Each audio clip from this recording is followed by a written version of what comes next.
This is Curious Minnesota, a Star Tribune project that sends staff from the state's largest newsroom hunting for the answers to great questions we receive from you, our readers. We're here to answer everything you want to know about the state's people, places, and culture. Welcome to Curious Minnesota. I'm your host, Eric Roper. Today's episode of Curious Minnesota is sponsored by Primrose Schools. The familiar image of a stoic Native American chief wearing a headdress is in many ways a core American cultural stereotype. It has been memorialized in films and statues, as well as exploited to sell cigarettes and motorcycles. Native chiefs even had a starring role in the most watched sporting event in American history earlier this year when the Kansas City Chiefs won Super Bowl 58. But who are these celebrated figures of the past? Rob Robertson asked Curious Minnesota to write about Minnesota's prominent chiefs and explain what roles these chiefs played. Here's Rob. The reason I was so interested in knowing about the Indian chiefs was I recently visited Fort Ridgely. It was the main fort involved in the Sioux Uprising. That's where the big battles were. And I was just curious about all the Native American chiefs that were here in Minnesota.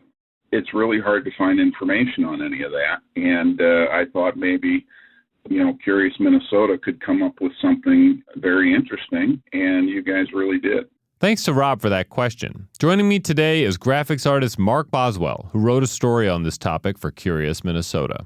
Well, Mark, thanks so much for joining us today. So we go way back here in the newsroom because whenever I have a wacky idea back in the day of some infrastructure thing I just need to show people in graphical form, I come to Mark, and Mark will start drawing it in front of me, which is always like, when I have pictures of you doing this, it's kind of amazing to me that you can create these things on the fly. We've done wastewater. How does that get treated? I think one of my favorite ones is like how many IDS towers will get filled up by the garbage that we landfill. And we spent quite a while figuring out the volume of IDS tower. And then we did the river wall underneath St. Anthony Falls, which took us months, and engineers and all sorts of people were consulted with that. I think the river wall is interesting because you can't see it. Right. It's under the river, and I think it shocks people to think, my God, there's tunnels under there?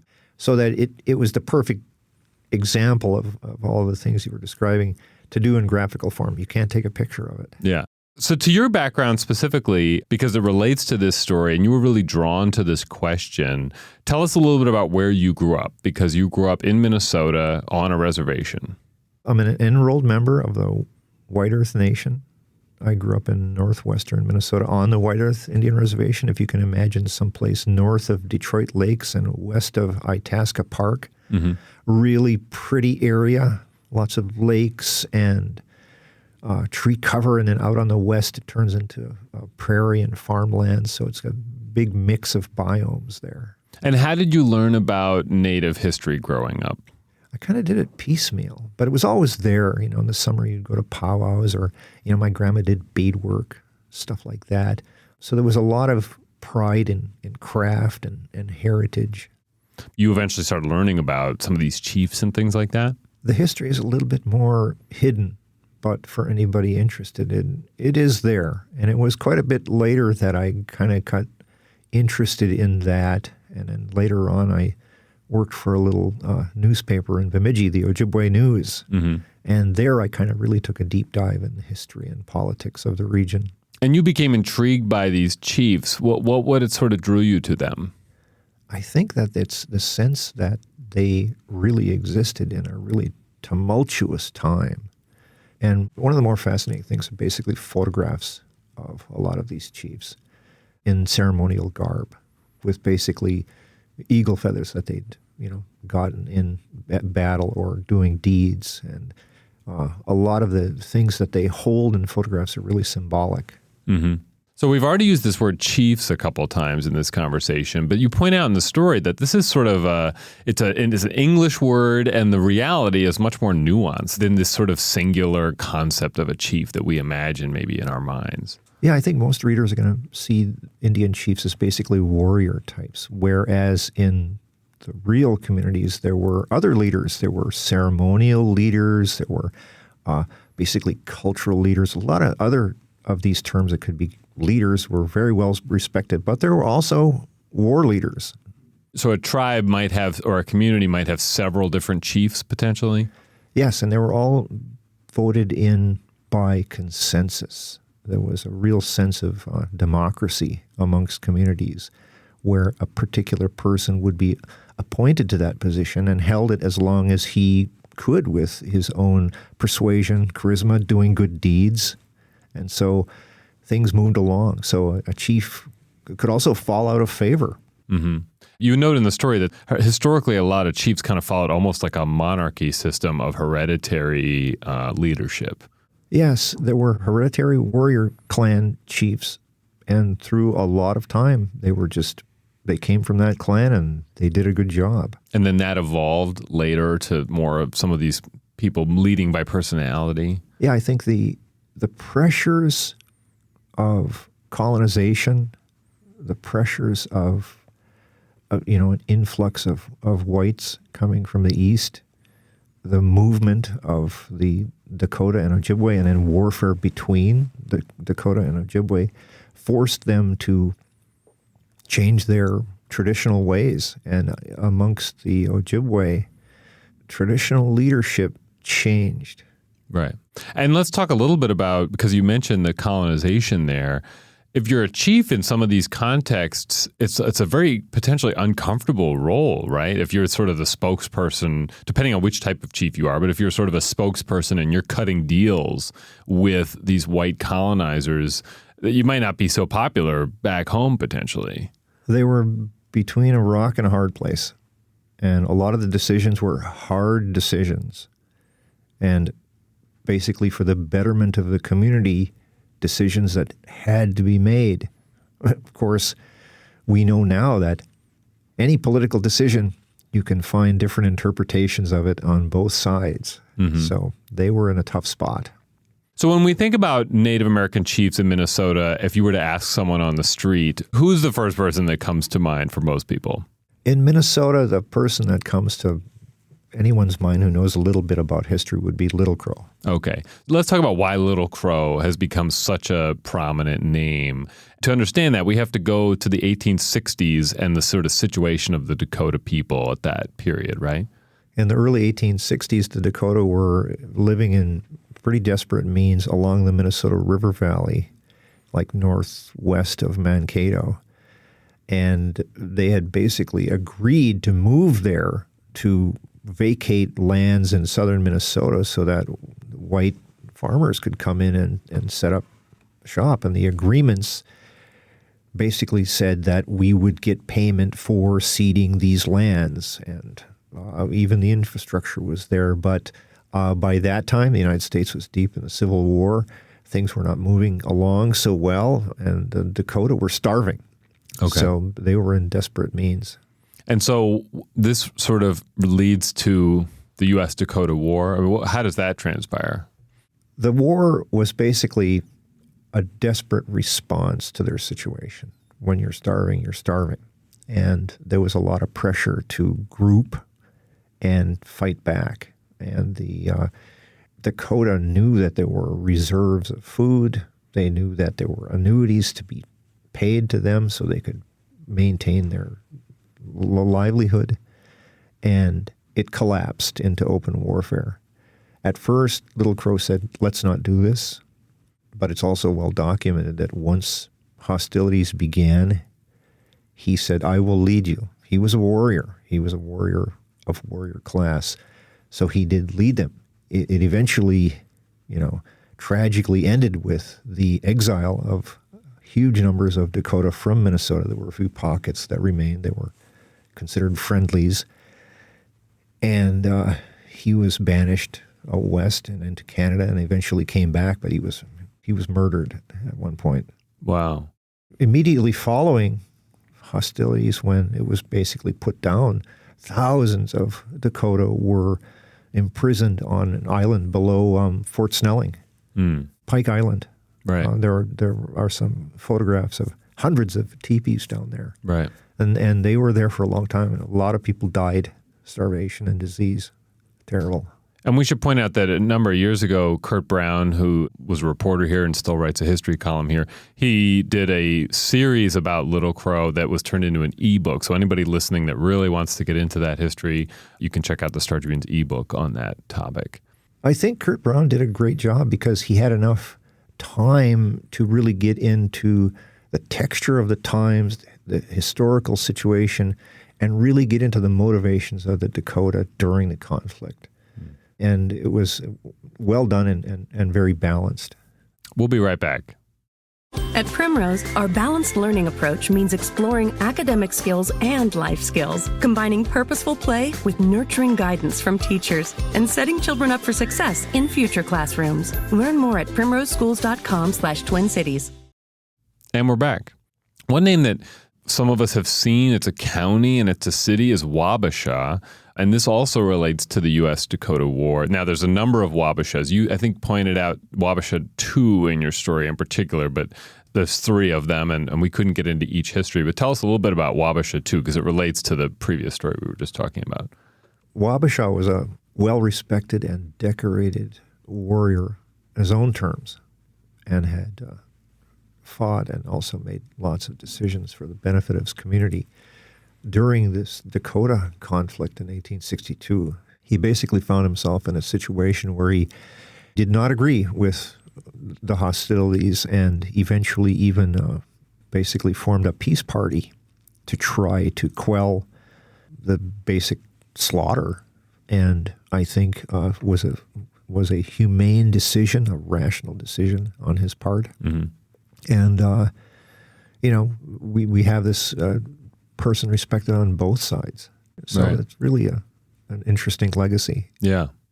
So Hole in the Days, this actually refers to 2 Ojibwe leaders. First of all, Hole in the Days, that's probably an anglicization of a native word. So what does that mean? His name in Ojibwe was Baganagishig, and the real meaning may have been kind of lost in time as far as the translation. It could mean a sort of spirit hole through the sky or a cloud. It could even mean an eclipse. There was some description that could be that. The Hole in the Day, the elder, born in 1800, so long time back and at a different time. And they were, along this frontier, were fighting with the Dakota. There was a lot of hostilities about this region between the Dakota and the Ojibwe, who were pressuring and moving westward. And are they just fighting for territory, essentially? Territory, prestige, revenge, all of it. And his son, who was born about 1825, he was kind of grooming him to take over his leadership position. And he died, the elder died in 1847 under a tragic situation. And the elder is he was a warrior, essentially. Yeah. If you had anybody that was a tough guy, it was Hole in the Day, the elder. His son kind of takes over the reins. And again, we have to emphasize that neither one of these guys came from that warrior class. They assumed the throw. They pressured themselves. They moved in. They took over this sort of power vacuum. And Hole in the Day, the younger, very controversial move on his part, he decides to become the spokesman for the Ojibwe in the entire region. Okay. There's a lot of resentment for that, decision on his part, because these different communities had distinct leaders. There was no overarching leader, but he assumed that role. And this is at a significant time in part because the creation of the White Earth Reservation is happening.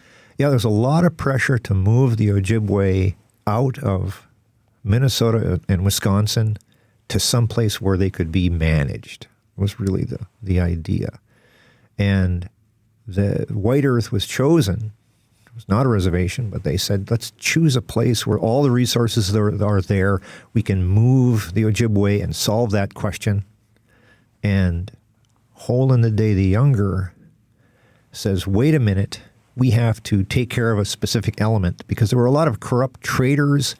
There were a lot of the middlemen between the government and the tribes who were basically taking a cut here, making up debt, and sucking up a lot of the annuity payments that were legitimately meant for these Indian communities.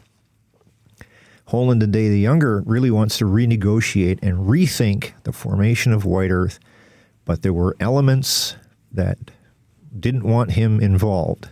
They wanted to keep that pressure. They wanted to keep that middleman factor so that when they did move to White Earth, they could continue on, basically profiteering.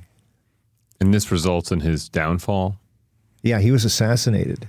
A group of pillager Indians from Leech Lake confronted him on his way.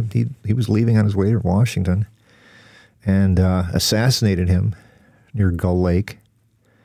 And it sort of set the stage for basically a lot of the collapse of the sort of cultural solidarity amongst the Ojibwe, because he really did kind of move into that position. And who was behind these assassins? It was later found out that a white and mixed blood trader had hired the assassins. And these are the guys who basically had been running the show in the Gull Lake region at the Crow Wing Agency for a long time. So they had the power, they had the wherewithal. And was anybody ever prosecuted for that? What's interesting there were no laws that could prosecute Indian on Indian violence. They were the others, so that there was a big gray area there on whether or not they could prosecute. So it basically turned out that the assassins who were known basically had gone free. A lot of them later in life did describe their actions. And the investigation went on for a very long time. Interesting. And you note in the story that not all Native chiefs were men, although pretty much the majority of them or most of them were men. But there were some female chiefs. What are some examples of that? Ruth Flatmouth is one that you call out. Yeah, there was a prominent chief, very well-respected Leech Lake chief called Flatmouth. And when he was gone or in the field, his wife became that sort of proxy spokesman, and she was good at it. And later on, when he passed away, basically the power was shifted to her, so she was a full chief. And she was like doing things you mentioned diplomatic events and things like that she was involved with. Yes, she filled in the position of her husband, Flatmouth, and took over those duties and became recognized as a chief. And there was even a female sort of warrior type chief in the North Dakota area. Yeah, what's now North Dakota? I found very little information on a warrior chief, Ogamai Kwe, which basically translates as chief woman, from the Turtle Mountain Indian Reservation way up in North Dakota. And that chief, remarkably, was a leader in warfare as well. That was very interesting. Yeah. So bringing this to modern day, tribes have evolved a lot, and there's tribal governments now. Or do they still have chiefs in the same way? It's a little different, but in some cases, the current leaders are in fact descendant from those hereditary chiefs. In a place like Mille Lacs, there are some ceremonial chiefs who are literally called chiefs. But again, that moves away from war. These are ceremonial chiefs. And in Red Lake, which has a different form of government, even their flag has the totems on it. There are people there who are, again, descended from those old hereditary chiefs. So it does live on. Yeah. So you put this story out there. I thought it was a great story. What did you hear back from people? We always are interested in the feedback that we hear from people. What was the response? I got some response from people that said that they were so happy and they had no idea that the history here could be so textural and is so textural. And we had to cherry pick these specific leaders because, we only have so much space. Right. And so these 4 leaders we chose to talk about are amongst dozens of prominent and respected and really fascinating leaders throughout the region. And we gave more, the story spent a fair amount of time talking about the notion of these chiefs. So there was limited real estate, obviously. We're leading into some of the people who said, hey, you didn't mention such and such and so-and-so, which is always a challenge, right? Especially in our business. It's so hard to pick a specific thing. I think the obvious ones of Little Crow and the Hole in the Days and Wabasha, as sign of kind of an aside, I think these are the obvious picks. But again, you just have to find some that are represented not only of those individuals, what they might have done, but also give some sense of the textural moment in time that they lived. Right. And a key source for this story was Dr. Anton Troyer, who's been a guest on this podcast. Yeah, Anton Troyer is really the go-to guy for a lot of the history, and he's a fascinating guy and a remarkable linguist as well. Yeah. Well, Mark, thank you so much. I'm glad you wrote this story for us, and you were drawn to it. And I like when someone's drawn to a topic because I know they're going to be passionate about it, and you're passionate about this. Thank you, Eric. And I'll end with this. I'll say Miigwech Bizendawieg, which is thank you for listening to me. I love it. And what language is that in? Ojibwe. Ojibwe. Great. Thank you. Okay, that's it for today's show. Thanks, as always, to Matt Gilmer for editing this podcast. Do you have feedback for us or a question you'd like us to tackle? Send us a note at curious@startribune.com. And if you're enjoying this show, please tell a friend about it. Thanks. Thanks for listening to Curious Minnesota. We want to hear from you. Ask questions and read more stories online at startribune.com/curious. Our show is recorded at the Star Tribune's headquarters in beautiful downtown Minneapolis, and our music is produced by Matt Gilmer. If you like the show, please rate us on iTunes or leave a review. And until next time, stay curious.